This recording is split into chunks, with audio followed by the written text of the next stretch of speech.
And we are live. It is 5:15 p.m. Eastern, 2:15 p.m. Pacific, and welcome to NasCanucks, presented to you by Viberprint for all your custom printing needs. Welcome once again, NasCanucks. I'm Ben. This is my cousin Doug. We're going to be talking race results from this past weekend. We've got coverage from Kentucky. We have coverage as well from Road America, where we got to see a doubleheader happen down there as well. I suppose over there, because they're about the same distance north or south as us. And looking forward to, we're back racing tonight. So this is our first official pre-race show, because we'll hand over coverage to Fox Sports after we wrap up. For the last time this year, thank God. Ain't it the truth? Yep. So, yeah. Yeah. Oh, and just for that, too, they're going to have DW come in and say boogity, boogity, boogity tonight. Is he still not talking from the invocation last week? Yeah. No kidding. So, let's see. We left off last Wednesday with our broadcast. We had the evening off and then right back into it Thursday night with the Xfinity action at Kentucky Speedway. It was a great race. I just don't remember who the hell won. Tim Cindric won? Yeah. I think he won, actually, both of them. He did. There we go. Hey, I remembered. This is what happens when I don't take it. He's another guy that I don't know. He definitely comes across as a Penske driver. Daddy works for the company. I know, but that's what I'm saying. Born and bred. He's got that cookie cutter clean image and refuses to take responsibility for when he takes somebody out. Well, he pulled that you can call it dick move at CTMP that one year. Forget who he took out on the last lap. So, someone was going for their first win. I just forget who it was. Yeah, I don't remember either. But yeah. Well, yeah. So that takes us through Friday. There it is, folks. There it is. 2 races. There's a couple other things happened in that race. I'd love to see the Xfinity race get through the first lap without someone taking a wreck. Like first lap. How about the first set of corners? Well, yeah, like for the love of God. Although technically they didn't throw the caution on the first lap. Buddy got out of shape. He managed to nurse it back around. It wasn't until lap 3 when they had another wreck. Was that for Jeb? Yeah. Yeah. Yeah, there was definitely some torn up equipment that weekend. It's a cool track since they reconfigured it. I like the 2 different corners. Kind of reminds me of Rockingham in a way. And I do like the motocross jump at the start-finish line, which we'll get to later. Yeah. So then the other story coming out of the Xfinity race, well, the second race. Yep. Fireworks afterwards. Yes. A good scrap. A really good scrap. I think Noah missed with that right. I'm not sure that actually connected. I agree because I saw Burton hit the back of the neck. Burton did the post-fight interview there, and he wasn't sporting a shiner. That's for sure. No, he did the total reach around on that one. Hit in the back of the neck. No, at least it wasn't a slap fest. No, which was awesome. No, but the crews let him go. Sort of like in hockey, the refs let him go. The crews let him go. We got to see a couple of cameras. Let's be honest, we had professional play-by-play, not only during the race, but during the fight, because we got Clint Boyer and Kirk Busch up in the booth. 2 guys that know what to do. Yeah, exactly. But I don't know if you've seen the confused look on Justin Allgaier's face when it was all going down. He was kind of just standing there going like, what? Huh? What? Like, what's going on here? You're like 2 feet from the fight, buddy. Like, well, maybe that's how he ended up in the hospital. He took a stray. No, the second race. He was already out of the hospital. So he was so confused from the night before. Which is weird. Yeah, Dustin Allgaier spends the night in the hospital and nobody says why. No, just it was really, really weird. So my inkling, I remember texting you the other day, was I thought carbon monoxide. Yeah, could have been. But he was involved in that wreck right at the end of that first race there.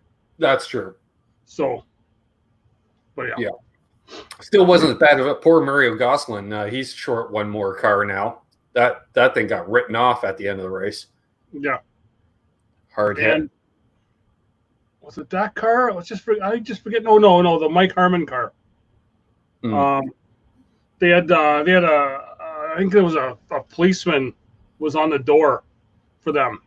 I forget who the driver is now, but they had him on the radio, and he was like, they were planning on donating that whole side of the car and auctioning it off for the policeman's family, but he was in a wreck and it just totally got destroyed. Right. Well.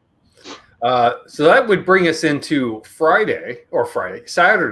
So early Saturday, we had a whopping field of 19 ARCA cars take the green flag, which is really a 2 to 3 car series right now. Let's be honest. Oh, yeah. It looks like the good old days of the Cup Series, 3 competitive cars and then the rest of them.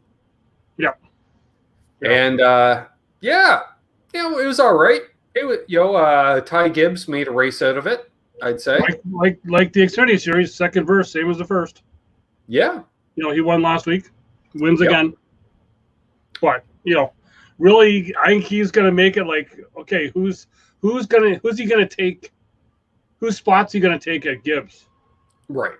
Right? You got Brandon Jones, you got Harrison Burton, and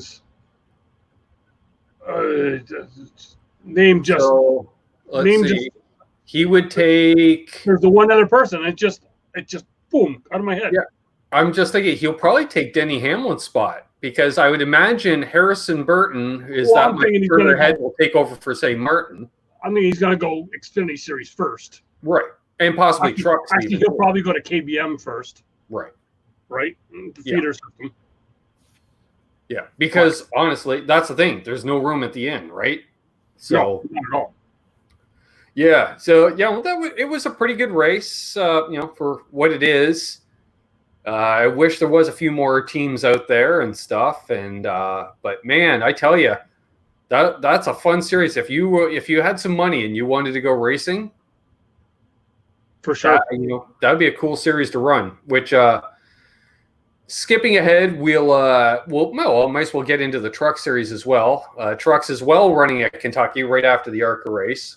Yeah, which we got to see some good hard racing in that series as well. Well, I think they had to put the foot on the gas because of the weather was coming. Couldn't have a weekend with the weather. That's right. And so even though they didn't run 50% of the laps, they were able to complete 2 stages. Yeah. And we had a winner from the garage area instead of Victory Lane. Yep, and another first-time winner. Yes. I knew who he was because his name's escaping me. Sheldon Creed. There we go. Yeah. So there was an 8th race that we can talk about. Sure. That was ran on Saturday. That because of the schedule, this guy was able to go to it. It's a place that we've driven by. We haven't gone in there yet. Right. At the GoPro Motorplex in Mooresville, North Carolina. Right. Keelan Harvick gets his first win in a go-kart. Yeah. There we are. So that put the pressure on Dad the next day. Yeah. So, actually, to wrap up on Saturday as well, then we had the first of 2 IndyCar races from Road America, which is one of my favorite tracks on the circuit. And shocker, 3rd race of the year, Scott Dixon wins again. Yep. Yeah. So we're like, okay, but yet, I'll go right into Sunday from there because we saw. You guys say the same thing again. I saw some boneheaded moves on Saturday. Connor Daly got taken out hard into the tire barrier, and as a result, on Sunday he was a little bit timid at times. But Dixon wasn't as dominant the next day. But young kid Award put on a clinic. Unfortunately, tires gave up at the end, and he ended up second. But him and a young driver by the name of Pillow, who ran in Japan last year, those guys are really fun, really exciting to watch. At times, I didn't miss not having a Canadian in the field because we had 2 in the booth. So, yeah. And then as you said, Same as the Xfinity Series, second verse, same as the first. Dixon comes with the win. Yeah. Yeah. Dixon with the win on Saturday. And I'm trying to remember who won on Sunday. Dixon. I don't think he swept both races. I was told he swept both races. Oh, maybe he did. No. Really? I guess it's got to be fake news then. Yeah. I got to look that one up, folks. You look that one up. Yeah, I'm looking that one up. So, So that brings us to the Cup Series on Sunday. Yep. Which they were able to actually start on time. Yeah, and you know what? I didn't think it was a bad race at all. No. I thought it was a good race.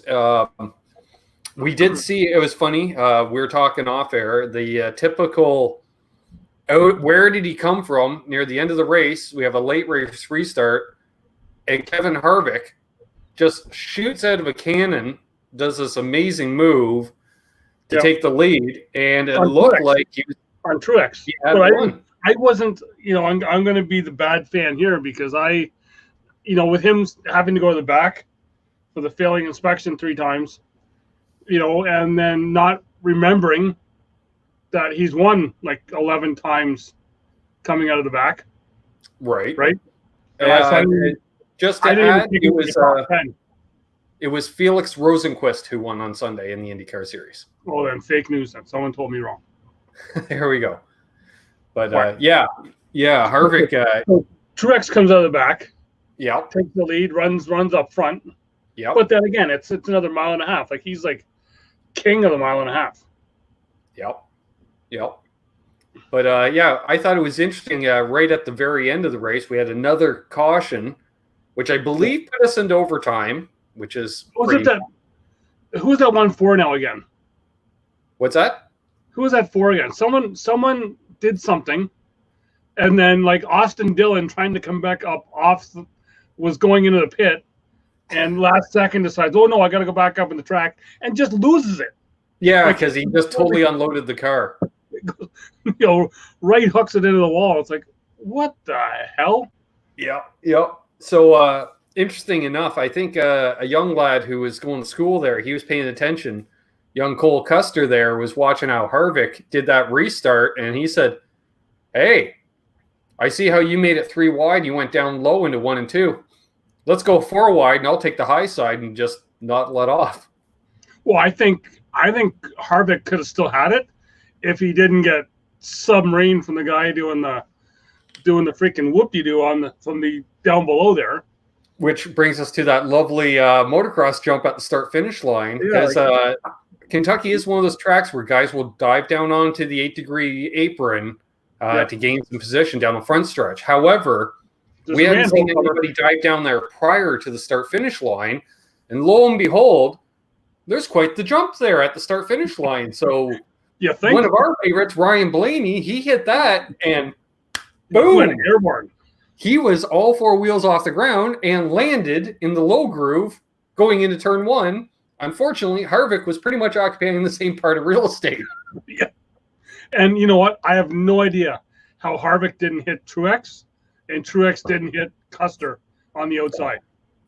Yeah, and that was the thing, because none of them were letting off, and they were literally clearing each other by fractions of an inch. Oh, yeah. Yeah, because I thought Blaney was going to take out the whole top 5. Oh, he should have, but just he should have. Harvick had that control. Truex had the control, and it just, Yeah, and, considering the amount of people that dive down onto that apron and then just hope they can merge back up, really, we only saw one other incident there, and that was one of our favorites. Just when he starts doing well, it bites him in the asshole. Jimmy Johnson there.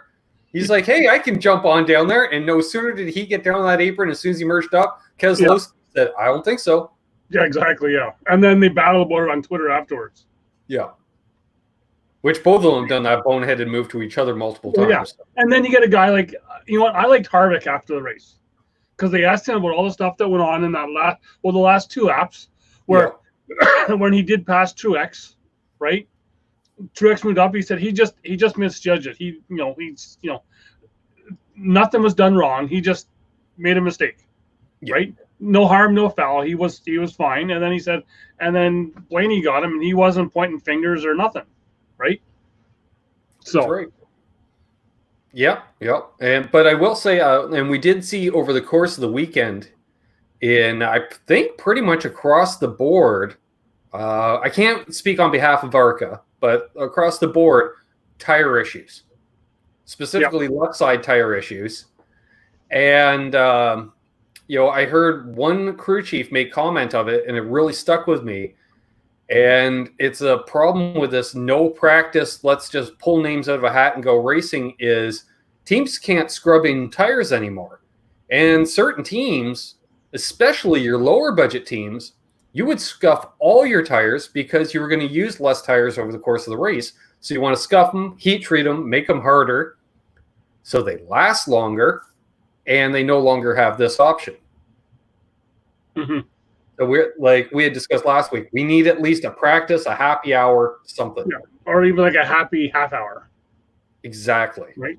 Exactly. And I also like, even though Rainbow Warrior Golden Boy there, Jeff Gordon poo-pooed the idea. Oh, I don't like that idea. Mike Joy said during the race, hey, if you have the fastest lap of this race, that puts you on the pole for next week's race. And I thought, great idea. Yeah.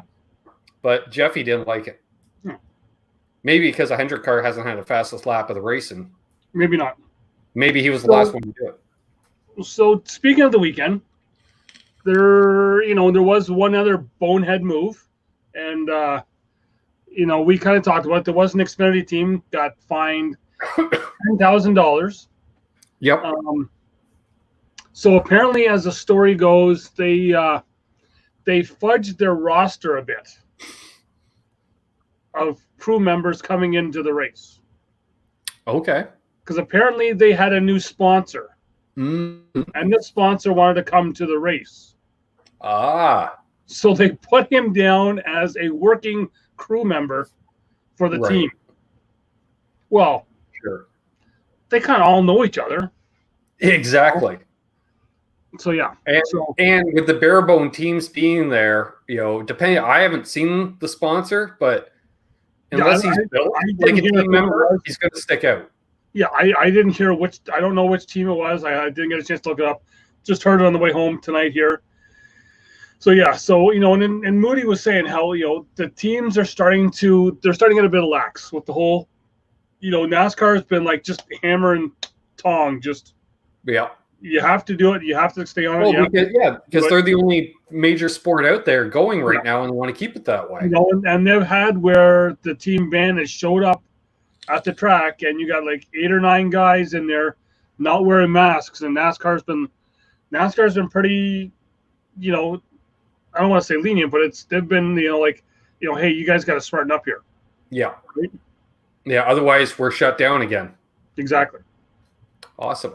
Right. Well, I was thinking before we start our All-Star coverage, should we go through a random box of merch? What the hell? Sure. Let's do it. All right.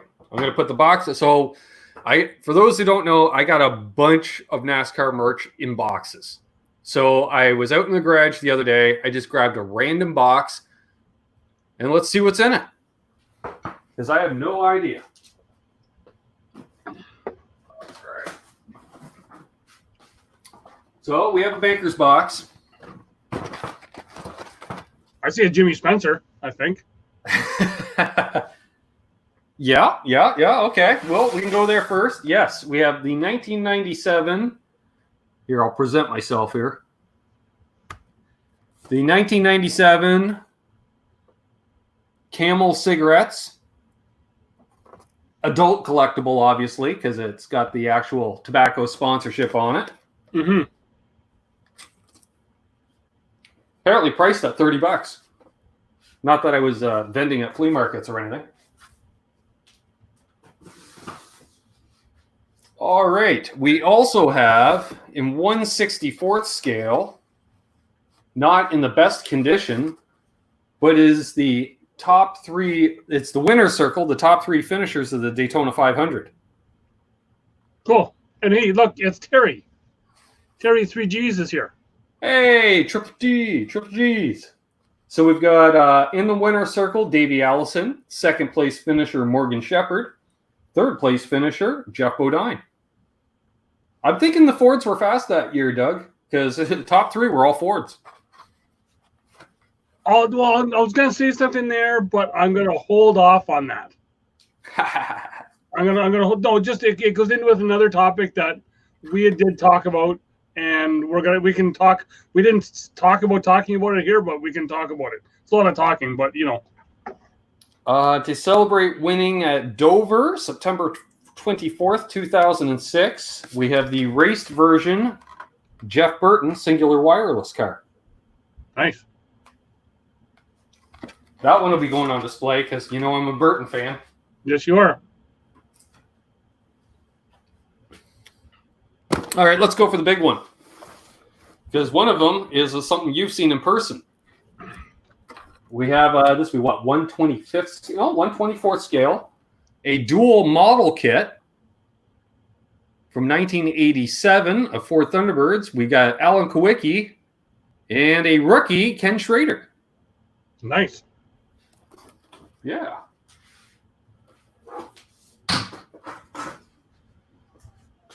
Speaking of Jimmy Spencer, 1/18th scale, more tobacco sponsorship. Yes, No Bull, Jimmy Spencer 23 car. Uh-oh.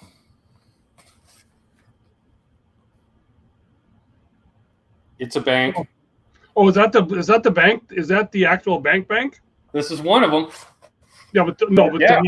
the one. The first year we were down in Charlotte together. Yes. So is that the one? No, that's not the one. No, that's not the one. That's not the one? That's not the one. All right. What? We have, the number 11 Mountain Dew. What was that, an Oldsmobile? Buick. Bank. Because the other one was a Hanley Enterprises, if I'm not mistaken. Oh, right. Oh, we got your Christmas gift for you here, Doug. Should I close my eyes? No, actually, here. Yeah, oh yeah. A Jeff Gordon piggy bank. Yeah, exactly. Perfect. Good thing you have it and not me. Yeah. Well, I have your address. Yeah. The holidays are coming. And I have yours to re-gift. Touche. Let's see. From Hot Wheels, we have an Adam Petty car. Nice. From the good folks at Band-Aid, buy a pack of Band-Aids, get a free car. Nice. Michael Waltrip. Oh, okay. Yeah. Actually, it says here, free collectible die-cast by mail. Well, I don't know why by mail. It's right there. Because that's not collectible. It's Michael Waltrip. Did I say that out loud? No, and the funny part is, though, they don't have the car number on the box itself. All right, a couple more items. We've got a Kyle Petty Coors Light keychain from the good folks at Sadco Racing. And to wrap things off, in a 1 to 1/44th scale, how about a QVC number 7 Jeff Bodine car? Okay, so that can kind of tie in. So we we did talk briefly last week, you and I, just kind of together about the new series that's starting up. Yeah. So it's Evernham along with a couple other people, and then Tony Stewart got involved. Yep. So apparently there's now a couple guys who have thrown their hat in the ring to want to race in that series. Being Bobby Labonte. Nice. And Michael Waltrip. And this is a spec series. Yep. Some people are comparing it to IROC, but it's essentially a spec series. And I also heard yesterday they have a TV contract. Yes. Yeah. So, and they are not going to run at tracks that NASCAR is racing at currently. Right. So they're not going to be like doubleheader weekends with NASCAR. So I'm not. They're going to have like they had Evernham on the radio too, and he was talking. It's like they're going to have celebrities racing in it. Race car drivers from the past. Sure, and it looks like it's going to be all basically short track stuff. Yeah. Like I think I saw like Thompson Speedway, Stafford, historic short tracks. And unlike the IROC series, there will be, you will be able to have some play in the cars where you can kind of set it up the way you would like it. Right. So it kind of makes sense. Yeah, like everyone's handed the car at say noon, race time's 3 o'clock. You got 3 hours to put the springs and shocks in you want or whatever. Yeah. Nice. So very cool. So probably hear more from that come up. I know there's also talk.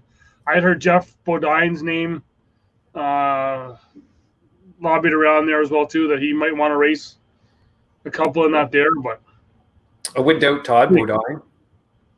Yep. And a lot of brothers of drivers. Like hell, Mike Wallace ran at Indy last week. Mm-hmm. So, here we are. Terry says, do the do. Awesome. We've got 2 people watching. So we have Terry and a lurker. Yeah. Nice. So, looking forward to tonight. Tonight, yes. For the first time ever, the All-Star Race is at a short track. Yep.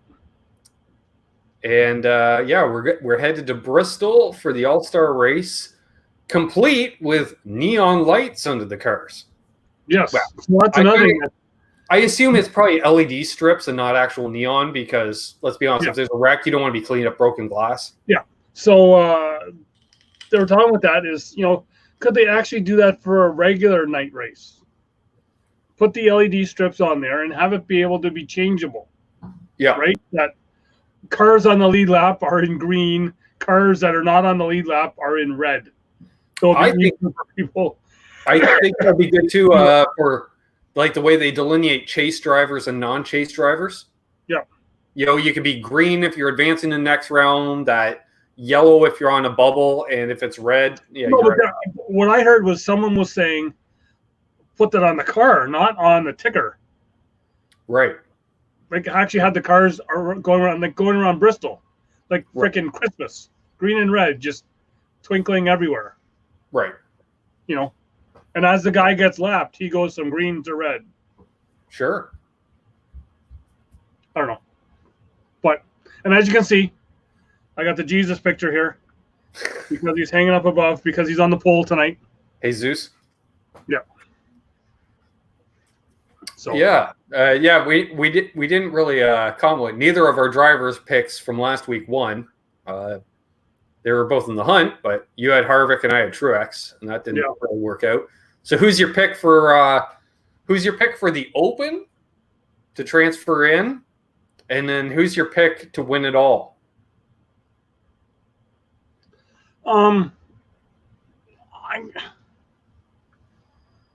He's been running well, so I'm going to go with Bubba. Bubba in the Open. Okay. Although it's, like probably years in the past, you're going to have 3 winners, so the Open go in, are we not? Or is it just the one? Well, it'll be at least 2, right? Because there's going to be a fan vote and then the actual winner. Because the last couple years, they had like each stage winner. If you won the first stage, you got to have a break. You don't have to keep going. Yeah, see, that I don't remember because, let's be honest, they change the damn rules every year. And I just remember when it went from the Open winner to the Open and second place winner, first and second, after it was like Mike Bliss got taken out on the last lap or something like that.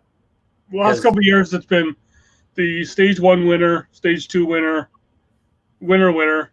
Right. And fan vote. It's probably going to be the same then. Yeah. I'd imagine. So the other thing I'd heard people talking about. I'm going to just pick randomly Matt DiBenedetto in the 21. You know what? Yeah, Not a bad pick. Well, and it's not so much him as you never counted the 21 car in the. What he finished third Sunday. Yeah. Well, and that 21 car, like, did not Paul Menard win the Open in that car? I believe. I thought he won the Open one year to get into the All-Star race in the 21. Maybe, I don't know. Can't remember.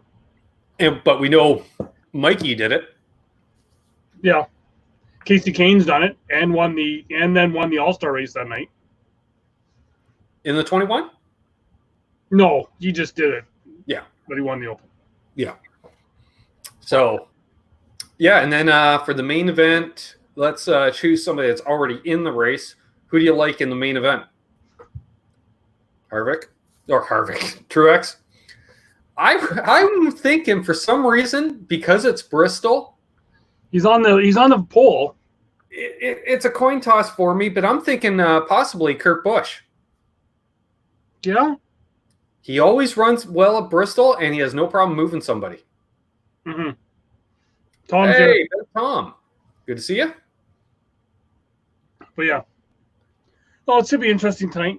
Yeah. I was going to pick Kyle Busch, but I just have a feeling Kyle's going to have – he's had so many mechanical issues lately. Yeah. But I think he's a guy that's – and it's been said many times that he needs that practice. Yeah. Right? Yeah. So I agree. So yeah. But it should be definitely – I would like to see a few more cars show up. Like, you remember, used to be the All-Star race, you'd have, we ran a field of 43 cars normally week to week, which meant 45 cars would show up each week. But All-Star race, it was 50 to 55 cars would show up because you had a handful of Xfinity guys, one or two truck guys. Frank Kimmel would show up with his ARCA car, stuff like that. It was truly not so much even All-Star. It's almost like an All-Star Fest thing, almost like 24 Hours of Daytona, where you just had the best of the best showing up to win $1 million. Yeah, well, now with Custer going and getting that win last week, that puts the car count at 20 for tonight.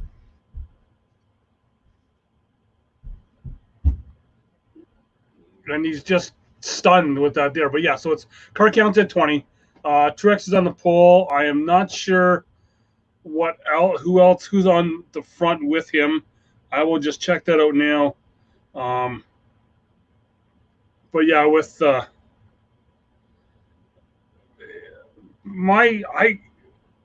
would like I liked it as Charlotte moving to Bristol.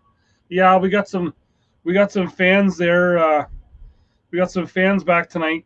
Gonna be 30. They're saying 30,000 of them, so it should be fun. So we've got Bowman's at top 5 are 2X Bowman, Blaney, Justin Haley with that win at, I believe it was Daytona. I'm not sure if it was this year.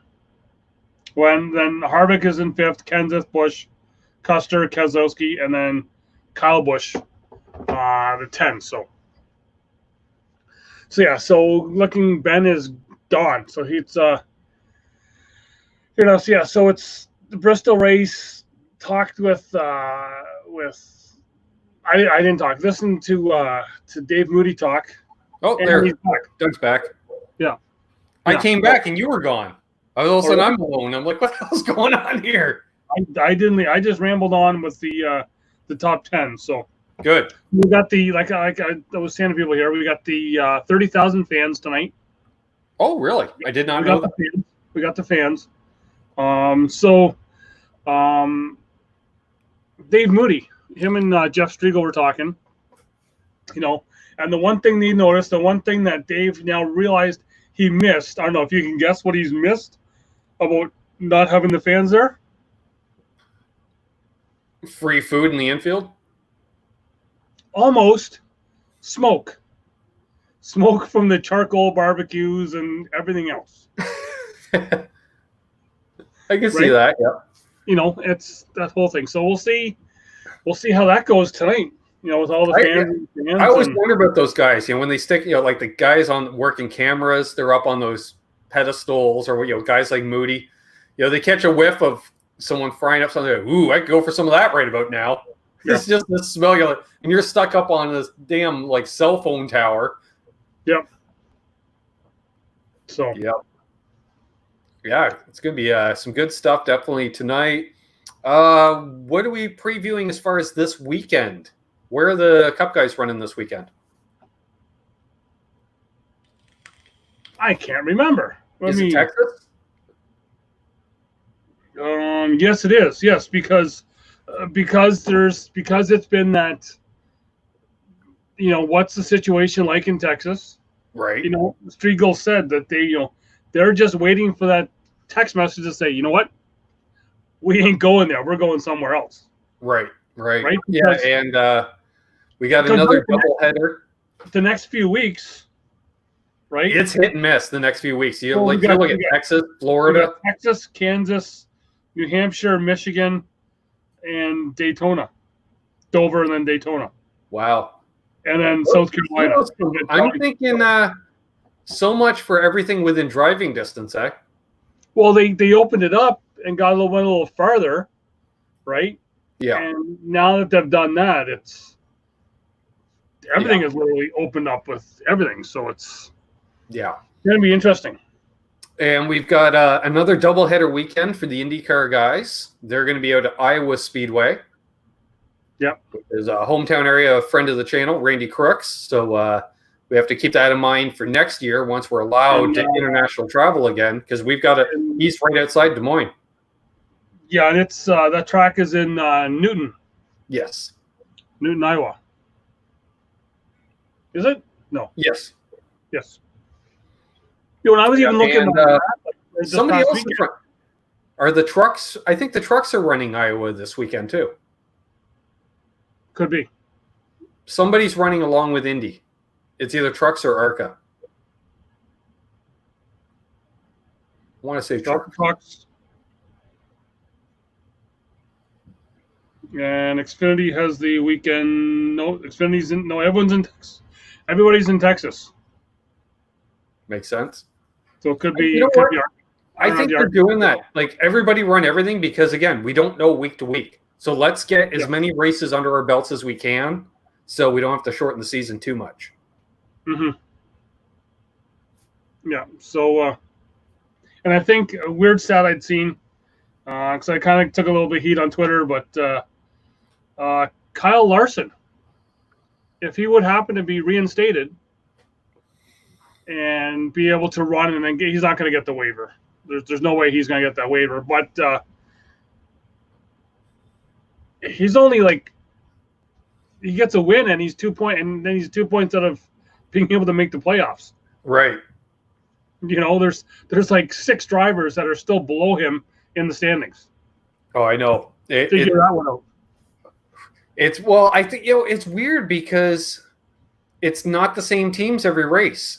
Like in some ways, you think it is because you see the same 4 or 5 guys up front, but that 6th through 10th, even from Saturday to Sunday, we get that changeover of 4 or 5 different guys, the Matt D. Benedettos, all your young guys. Yep. Because they're really out there. They're in good equipment and they're doing well. Like they're hungry. And you know what? These smaller teams, they're not spending as much money. No. Right? So they've got more money to put into to make these cars better because they're not sending 2 cars each week. Yeah. They're only sending the 1. Exactly. Right? And you're sending less personnel, less equipment. Yep. Chances are, I'm sure there's been some layoffs at shops that we don't know about. Oh, for sure, yeah. So it just makes sense, because the operating budget's there. The money was spent back in January, so. Yep. Which is, it's for the betterment of the series. Now, if we can get back to some full fields, hey, I'll be happy. Yeah. Hell, I just like it back to 40 cars, let alone 43. We're down to what now? 38? 38, 36. I don't know. Well, because there's the 30. there's that other thing that's gonna set me off now. I was gonna say there's 35 alliance teams or whatever that, thank you, Mr. Walchuk, for bringing Kaufman into the series to set up all that stuff. Yeah, no kidding. But the charter teams or what have you. Yeah, the charter teams. Which I think they should get rid of anyways. Well, yeah, it's you never send a car home. No, and I'm sorry if if we show up with a car that we've worked our asses off of and we can out-qualify a major team, then we should be in the race. Yeah. So I don't know. Yeah. Well, I think we've got everything in here, and it's it's 5 to 6. I think we should probably wrap things up now because hey, NASCAR's pre-race show on TSN in Canada or Fox Sports is going to be starting Race Hub pre-race coverage in 4 minutes. So we got that to go to, and somebody else has another podcast to do tonight. Another podcast to go to. Put out some fires in the cornhole world. But, it's that's something. So it's having fun with that now. But So let's do some race winner predictions for Texas. Truex. Imagine that. 1.5. All right. Screw it. I'll go with Harvick. Since my boy Clint isn't doing anything with the same equipment, I'll go with Harvick. Yeah, Harvick has been, he had me hungry all race last week with that Hunt Brothers pizza. And if he's dialed in tonight, hopefully lone dark horse pick for their tonight's Open will be my boy Clint winning the Open. He's done it before. How good do those cars look with the number change? Have you seen any of that stuff? I haven't seen it yet. I'll see it tonight. They don't look bad. I don't mind that. They look a little Canadian, perhaps? Maybe, but it's not a big difference to me. What's a few inches? Well, exactly. So here we go, folks. Once again, I'm Ben. He's Doug. You're watching NasCanucks live Q&A podcast here on YouTube. If you're watching on replay and have any questions or comments for them, definitely leave them down below. And please like, share, and subscribe as always. And we'll have some stories next week. We didn't do any stories this week. We'll definitely have some stories. How about we'll do some All-Star memories. Yeah. There we are. The time I got chased by Suarez's hauler. Yeah. Okay. There we are. So until next time, folks, cheers and have yourselves a great night and enjoy that racing. Yep.